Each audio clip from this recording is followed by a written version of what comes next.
students, welcome to my new video. നമ്മൾ ഇന്ന് പഠിക്കുന്ന ക്ലാസ് 6 സോഷ്യൽ സ്റ്റഡീസിൻ്റെ 10th ചാപ്റ്ററായ ഗ്രാസ്റൂട്ട് ഡെമോക്രസിയുടെ പാർട്ട് 2 ആണ്. ആ ചാപ്റ്ററിൻ്റെ പാർട്ട് 2. അപ്പോൾ നമ്മൾ ആദ്യത്തെ പാർട്ടിനകത്തിൽ ഡെമോക്രസിയെക്കുറിച്ചും അതിൻ്റെ 3 ലെവൽസിനെ കുറിച്ചും ഒക്കെ നമ്മൾ പറഞ്ഞിരുന്നു. അതിൻ്റെ ബാക്കിയാണ് നമ്മൾ പറയുന്നത്. Many of our institutions have a motto inspired by the wisdom of our ancient text. നമ്മുടെ പല പ്രമുഖ സ്ഥാപനങ്ങൾക്കും ഇത് നമ്മുടെ പഴയ പുസ്തകങ്ങളിലെ ഇതിഹാസ ഗ്രന്ഥങ്ങൾ ഇതിനെ ബേസ് ചെയ്തിട്ടുള്ള മോട്ടോ അല്ലെങ്കിൽ പ്രമാണവാക്യം അല്ലെങ്കിൽ മുദ്രാവാക്യം, പ്രതിജ്ഞ അല്ല അവരുടെ ആദർശം അങ്ങനെയൊക്കെ പറയാൻ പറ്റുന്ന വേർഡിങ്സ് ഉണ്ടായിരിക്കും, വാക്കുകളുണ്ടായിരിക്കും. The government of India's motto for example is സത്യമേവ ജയതേ. നമ്മുടെ ഇന്ത്യ ഗവൺമെൻറ്റിൻ്റെ ആ പ്രമാണവാക്യം എന്ന് പറയുന്നത് സത്യമേവ ജയതേ എന്നാണ്. അതിൻ്റെ അർത്ഥം എന്താണ്? ട്രൂത്ത് എലോൺ ട്രയംഫ്, സത്യം മാത്രമേ ജയിക്കൂ. അതായിരുന്നു നമ്മുടെ ഇന്ത്യൻ ഗവൺമെൻറ്റിൻ്റെ motto. The supreme court's motto is യഥോ ധർമ്മസ്ഥതോ ജയ, or where there is a dharma there is victory. ധർമ്മ എന്ന് പറഞ്ഞാൽ ജസ്റ്റിസ് എന്നാണ് അർത്ഥം. എവിടെയാണോ നീതി അവിടെയാണ് വിജയം. അതാണ് നമ്മുടെ സുപ്രീം കോർട്ടിൻ്റെ മോട്ടോ, സുപ്രീം കോടതിയുടെ. The table of the facing page provides summary of general framework of main functions of the government's 3 organs of the national and state levels. These details include precise role of the assemblies will be studied in greater depth in grade 7. ഇനി നമുക്ക് ഇവിടെ ഒരു table തന്നിട്ടുണ്ടേ.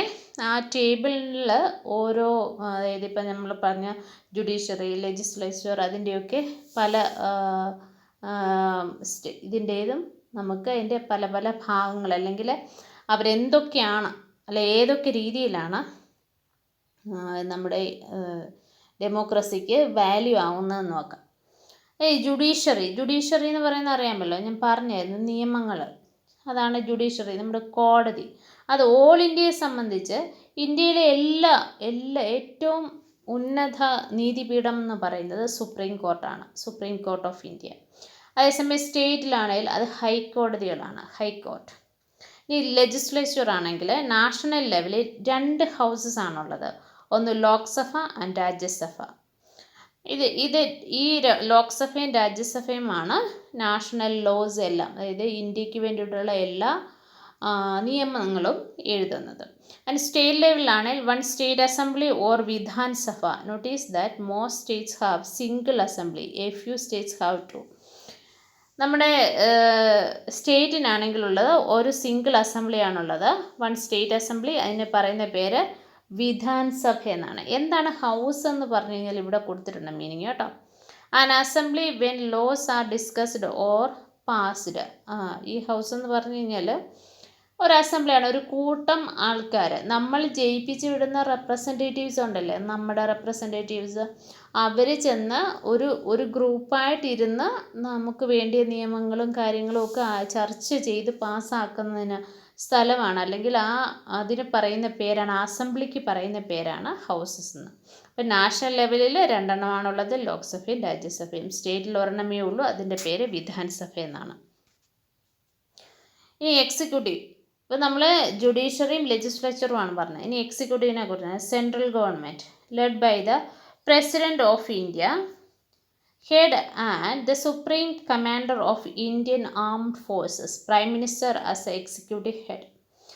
ഇവിടെ നമ്മൾ എക്സിക്യൂട്ടീവിൽ പറയുന്നത്, ആ ഭാഗത്ത് പറയുന്നത് ഇന്ത്യയുടെ ഏറ്റവും ഹെഡ് എന്ന് പറയുന്നത് പ്രസിഡൻ്റാണ്. അദ്ദേഹം supreme commander of Indian armed forces, നമ്മുടെ ആർമഡ് ഫോഴ്സസ് 3 ആർമഡ് ഫോഴ്സസ് ഉണ്ട് നമുക്ക്, എയർഫോഴ്സ്, നേവി, ആർമി. ഈ 3 ആർമഡ് ഫോഴ്സിൻ്റെയും സുപ്രീം കമാൻഡറും ആരാണ്? President. But it is nominal എന്നൊരു വാക്കുണ്ട്. എന്താണ് നോമിനൽ എന്ന് പറഞ്ഞാൽ? ഒൺലി ബൈ നെയിം എന്നാണ് അർത്ഥം. അതായത് ഈ ഇന്ത്യ ഗവൺമെൻറ്റിൻ്റെ പല ഭരണങ്ങളിലും വെറുതെ കയറി പ്രസിഡൻ്റ് ഇടപെടത്തൊന്നുമില്ല. പ്രസിഡൻ്റാണ് ഇന്ത്യയുടെ ഏറ്റവും തലപ്പത്തിരിക്കുന്ന, അല്ലെങ്കിൽ ഇന്ത്യയുടെ പ്രഥമ പൗരൻ എന്ന പേര് നമ്മുടെ പ്രസിഡൻറ്റിനാണ്. എങ്കിലും പ്രൈം മിനിസ്റ്ററും അദ്ദേഹത്തിന് ക്യാബിനറ്റ് മിനിസ്റ്റേഴ്സും അവർ ഉണ്ടാക്കുന്ന ലോസിൽ അല്ലെങ്കിൽ അവരുടെ തീരുമാനങ്ങൾക്ക് ആവശ്യമില്ലാതെ പ്രസിഡന്റ് കയറി ഇൻ്റർഫിയർ ചെയ്യാറില്ല. പിന്നെ അതുപോലെ സ്റ്റേറ്റ് ഗവൺമെൻറ്റിൻ്റെ ആണെങ്കിൽ ഗവർണറാണ്, ചീഫ് മിനിസ്റ്ററാണ് അതിൻ്റെ എക്സിക്യൂട്ടീവ് ഹെഡ് എന്ന് പറയുന്നത്. ഇവിടെ അതുപോലെ തന്നെ ചീഫ് മിനിസ്റ്ററും മിനിസ്റ്റേഴ്സുമാണ് സ്റ്റേറ്റ് ഗവൺമെൻറ്റിൻ്റെ കാര്യങ്ങളൊക്കെ തീരുമാനിക്കുന്നത്. ഇവിടെയും ഗവർണർ ആവശ്യമില്ലാതെ കയറി ഒരു കാര്യത്തിനും പ്രത്യേകിച്ച് ഒരു അഭിപ്രായം പറയുകയൊന്നും ചെയ്യത്തില്ല. വളരെ യാദൃച്ഛികമായിട്ട് പബ്ലിക്ക് വരുന്ന എന്തെങ്കിലും കാര്യങ്ങളിലൊക്കെയാണ് അദ്ദേഹം നടപടികൾ എടുക്കുന്നത്. ഈ functions and responsibilities of executive, the list is not exhaustive. നോക്കി, ഇത് നമ്മുടെ എക്സിക്യൂട്ടീവിൻ്റെ ഫങ്ഷൻസ് ആണ് എല്ലാം. അങ്ങനെ ഇത് മാത്രമാണ് നമുക്ക് പറയാൻ പറ്റത്തില്ല. എന്നാലും ഡിഫൻസ്, ഇത് സെൻട്രൽ ഗവൺമെൻറ്റിൻ്റെയാണ് കേട്ടോ. നമ്മൾ സെൻട്രൽ ഗവൺമെൻറ്റിൻ്റെ ഇതെല്ലാം പറയുന്നത്. ഇതിൻ്റെ defence, foreign affairs, atomic energy, communications, currency, interstate commerce, education, formulation of national policies. ഇത്രയും കാര്യങ്ങളാണ് നമ്മൾ എക്സിക്യൂട്ടീവിൽ സെൻട്രൽ ഗവൺമെൻറ്റിൻ്റെ അണ്ടറിൽ വരുന്നത്. ഡിഫൻസ് എന്ന് പറഞ്ഞാൽ നമുക്കറിയാമല്ലോ, പ്രതിരോധം, അതായത് ആംഡ് ഫോഴ്സസ്.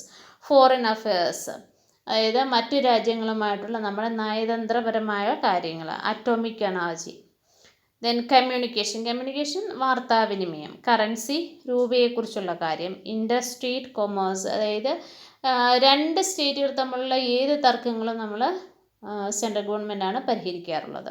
ആൻഡ് എഡ്യൂക്കേഷൻ, വിദ്യാഭ്യാസ നയങ്ങൾ. Formulation of national policies, national പോളിസീസൊക്കെ ഫോർമുലേറ്റ് ചെയ്യുന്നത് എക്സിക്യൂട്ടീവ്. ഫോർ എക്സാമ്പിൾ, നമ്മുടെ എഡ്യൂക്കേഷൻ പോളിസി ഉൾപ്പെടെ സെൻട്രൽ ഗവൺമെൻറ്റിൻ്റെ അണ്ടറിൽ വരുന്നതാണ്. ഇനി സ്റ്റേറ്റ് ഗവൺമെൻറ്റിൻ്റെ പോലീസ്, ലോ ആൻഡ് ഓർഡർ എല്ലാം സ്റ്റേറ്റിൻ്റെയാണ്. യൂണിയൻ ടെറിട്ടറിയുടെ മാത്രമേ ഉള്ളൂ നമ്മൾ സെൻട്രൽ ഗവൺമെൻറ്, അവിടെ എക്സെപ്ഷൻ ഉണ്ടെന്ന് പറഞ്ഞിരുന്നു നമ്മൾ. പക്ഷേ യൂണിയൻ ടെറിട്ടറിക്ക് ലോ ആൻഡ് ഓർഡർ മിക്കവാറും എല്ലാം സെൻട്രൽ ഗവൺമെൻറ് തന്നെയാണ്. സ്റ്റേറ്റ് ഗവൺമെൻറ്റിൽ പോലീസ്, ലോ ആൻഡ് ഓർഡറും സ്റ്റേറ്റ് ഗവൺമെൻറ് തന്നെയാണ്. Adaptation and implementation of laws made by central government at the state level.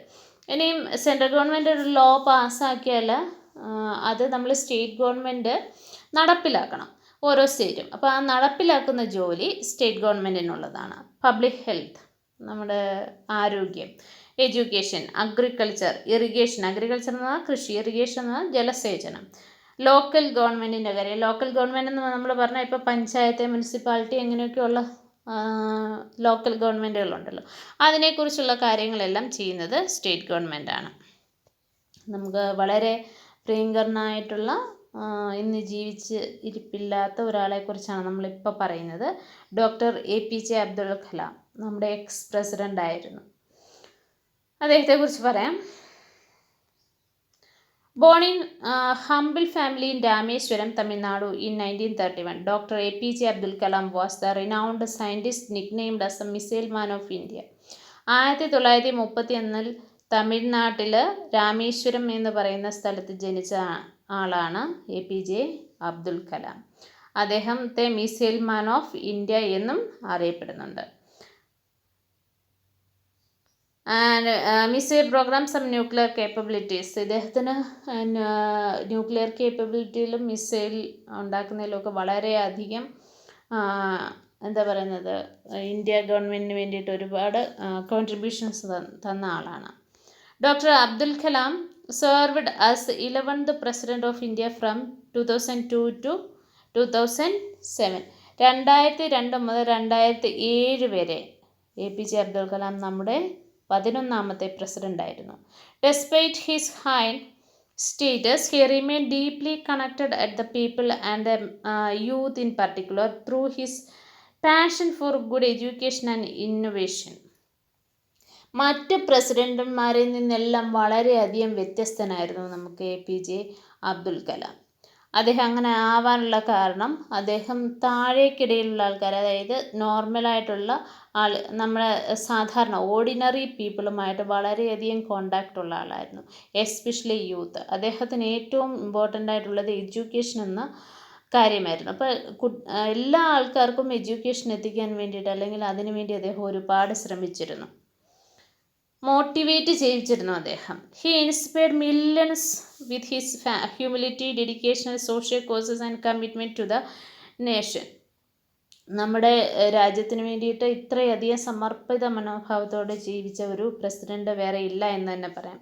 He tirelessly encouraged youth Indians to dream big and work hard to achieve their goals.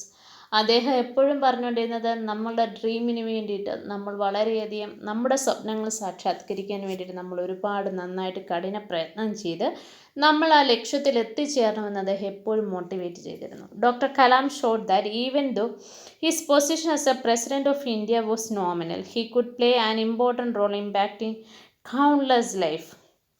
ഇനി അദ്ദേഹം ഈ ഒരു president എന്ന നിലയിലല്ല സത്യത്തിൽ നമ്മൾ കൂടുതലും അദ്ദേഹത്തെ ഒരു നല്ല വെൽ നോൺ സയൻറ്റിസ്റ്റ് എന്ന നിലയിലും അതുപോലെ മറ്റുള്ളവരെ വളരെയധികം മോട്ടിവേറ്റ് ചെയ്ത ഒരാളെന്ന നിലയിലുമാണ് APJ അബ്ദുൽ കലാമിനെ നമ്മൾ കണ്ടിരുന്നത്, അല്ലെ ഇപ്പോഴും കാണുന്നത്.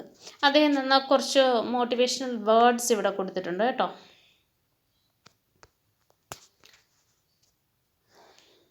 ഇതൊക്കെയാണ് അദ്ദേഹം മോട്ടിവേഷണൽ കോട്ടിംഗ് ആയിട്ട് പറഞ്ഞിട്ടുള്ളത്. Look at the sky, we are not alone, the whole universe is friendly to us and conspires only to give the best to those who dream and work. നോക്കൂ, ആകാശത്തേക്ക് നോക്കൂ, നമ്മൾ തനിച്ചല്ല. നമുക്ക് വേണ്ടിയിട്ട് ഈ എല്ലാ കാര്യങ്ങളും ഈ പ്രപഞ്ചം ഒരുക്കി തരുന്നുണ്ട്. അപ്പം നമ്മുടെ ജോലി എന്താണ്? നമ്മുടെ സ്വപ്നങ്ങൾ സാക്ഷാത്കരിക്കാൻ വേണ്ടിയിട്ട് എന്ത് ചെയ്യുക? നല്ല പോലെ കഠിനാധ്വാനം ചെയ്യുക. To succeed in your mission you must have single minded devotion to your goal. നിങ്ങൾക്ക് നിങ്ങളുടെ ലക്ഷ്യത്തിലേക്ക് എത്തിച്ചേരണമെന്നെങ്കിൽ, നിങ്ങൾക്ക് വിജയിക്കണമെന്നുണ്ടെങ്കിൽ നമ്മുടെ മനസ്സിൽ ഒരൊറ്റ ലക്ഷ്യമേ ഉണ്ടായിരിക്കും. എന്തായിരിക്കും? നമ്മുടെ സ്വപ്നം അല്ലെങ്കിൽ നമ്മുടെ ഗോൾ എന്താണോ അത് മാത്രമേ നമ്മുടെ മനസ്സിൽ ഉണ്ടാകാവൂ. If you fail, never give up, because fail means first attempt in learning. നിങ്ങൾ ഒരിക്കലും തോറ്റുപോയി എന്ന് വിചാരിക്കേണ്ട. ഫെയിൽ എന്ന വാക്കിനർത്ഥം എന്താണ്? First attempt in learning. നമ്മൾ പഠിക്കുന്നതിലെ ആദ്യ അറ്റംപ്റ്റ്, ആദ്യമായിട്ട് നമ്മൾ ശ്രമിച്ചതാണ് എന്നാണ് അർത്ഥം. End is not the end, in fact end means effort never dies. End എന്ന് പറഞ്ഞാൽ ഒരിക്കലും അവസാനമല്ല, പകരം എന്താണ്? എഫേർട്ട് നെവർ ഡൈസ് എന്നാണ് അതിൻ്റെ ഫുൾ ഫോം എന്നാണ് അദ്ദേഹം പറഞ്ഞിരുന്നത്. If you get no as an answer, remember no means next opportunity. No എന്ന് പറഞ്ഞാൽ എന്താണ് നമ്മൾ മനസ്സിലാക്കുന്നത്? Next opportunity. So let us be positive. That means എന്താണ്? നമ്മളെപ്പോഴും പോസിറ്റീവായിട്ട് തിങ്ക് ചെയ്യുക, ഒരിക്കലും നെഗറ്റീവായിട്ട് തിങ്ക് ചെയ്യാതിരിക്കുക എന്നാണ് അദ്ദേഹം പറഞ്ഞത്. Dream is not that which you see while sleeping. നമ്മൾ ഉറങ്ങുമ്പോൾ കാണുന്ന അല്ല സ്വപ്നം. പിന്നെന്താണ്? It is something that does not let you sleep. നിങ്ങളെ ഉറങ്ങാൻ അനുവദിക്കാത്തതാണ് എന്ത്? സ്വപ്നം എന്ന് പറയുന്നത്. ഇത് വളരെ ഇമ്പോർട്ടൻ്റ് ആയിട്ടുള്ള ഒരു motivational കോട്ടാണ്. If your things are followed, having great aim, acquiring knowledge, hard work and perseverance, then anything can be achieved. ഇനി നിങ്ങൾക്ക് എന്തെങ്കിലും ഒരു കാര്യം നേടിയെടുക്കണമെന്നുണ്ടെങ്കിൽ എന്തൊക്കെ വേണം? Acquiring knowledge. കണ്ടിന്യൂസ്ലി നമ്മൾ എന്ത് ചെയ്യണം? നോളജ് അക്വയർ ചെയ്യണം. നമ്മൾ പഠിച്ചുകൊണ്ടേയിരിക്കണം. ഹാർഡ് വർക്ക്, നല്ല കഠിനാധ്വാനം ഉണ്ടായിരിക്കണം. പേഴ്സിവറൻസ്, സ്ഥിരോത്സാഹം ഉണ്ടായിരിക്കും. ഇന്ന് പഠിക്കും നാളെ പഠിക്കത്തില്ല, അങ്ങനെയല്ല. അല്ലെ ഇന്ന് ചെയ്യും നാളെ ചെയ്യത്തില്ല, അങ്ങനെയല്ല. സ്ഥിരമായി നമ്മൾ അതിനുവേണ്ടി വർക്ക് ചെയ്തുകൊണ്ടിരിക്കണം. ഇതൊക്കെയാണ് അദ്ദേഹം പറഞ്ഞത്. ഇനി ഡെമോക്രസി എന്താണെന്ന് പറയാം. You may have noticed that we earlier mentioned representatives of the people. This is one of the foundation stone of the system of governance adopted by most countries in the world, democracy. അതായത് നമ്മളിപ്പോൾ പറഞ്ഞു ആൾക്കാരെ നമ്മൾ select ചെയ്ത് വിടുന്നു എന്നൊക്കെ അല്ലേ. അപ്പോൾ അതെന്ന് പറയുന്നത് എന്താണ്? ഡെമോക്രസി എന്ന വാക്ക് അവിടെയാണ് ഉത്ഭവിക്കുന്നത്. The word democracy comes from 2 Greek words, demos meaning people and kratos meaning rule or power. So democracy literally means rule of the people. Democracy എന്ന വാക്ക് ഒരു 2 ഗ്രീക്ക് വേർഡ്സിൽ നിന്നാണ്, ഡെമോസും ക്രെറ്റോസും. എൻ്റെ അർത്ഥം റൂൾ ഓഫ് ദ പീപ്പിൾ എന്നാണ്. But can all people actually rule? എല്ലാ ആൾക്കാരും നമ്മളെ റൂൾ ചെയ്യുന്നുണ്ടോ? ഇല്ല. It is clearly not possible. Imagine there is a problem that your class wants to bring to the attention to your school principal. Maybe there is something wrong with the classroom or with the school's infrastructure, or perhaps you had like to purpose to certain date for a trip will the enter class go to the principal. നമ്മുടെ ക്ലാസ്സിൽ എന്തെങ്കിലും ഒരു പ്രശ്നം പറ്റിയെന്ന് പറഞ്ഞാൽ നമുക്കിപ്പോൾ ഒരു trip പോകുന്നു, അതല്ലെങ്കിൽ നമ്മുടെ ക്ലാസ്സിലെ ഇൻഫ്രാസ്ട്രക്ചറിന് എന്തെങ്കിലും ബോർഡിനോ ഡെസ്കിനോ ടേബിളിനോ അങ്ങനെ എന്തെങ്കിലും പ്രശ്നങ്ങൾ വരുന്നു, അല്ലെ ക്ലാസ്സിൽ എന്തെങ്കിലും ഇഷ്യൂസ് ഉണ്ടാവുന്നു. ക്ലാസ്സിൽ 50 പിള്ളേരുണ്ടെങ്കിൽ 50 പിള്ളേരും കൂടെ ആണോ പ്രിൻസിപ്പലിനെ കാണാൻ പോകുന്നത്? അല്ല. എന്താ ചെയ്യുന്നത്? It would be clearly noted to the practical in the schools.